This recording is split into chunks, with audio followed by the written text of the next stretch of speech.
நாம் நினைக்கிறோம் கடவுள் வந்து ஒரு பெரிய ஒரு இதாக இருப்பார், நம்ம பார்க்க முடியாத அளவுக்கு அந்த மாதிரி இந்த மாதிரி இப்படிலாம் இருந்தால் தான் கடவுள் அப்படின்றதெல்லாம் கிடையாது.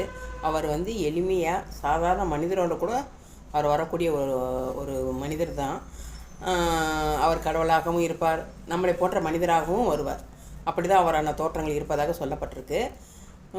நம்மளுக்கு வந்து ஒரு சில நம்மளை போல் மனிதர்கள் வந்து கடவுள்கிட்ட பவரை கொஞ்சம் வாங்கிக்கிட்டு அந்த பவரை வந்து தப்பாக பயன்படுத்திட்டாங்க.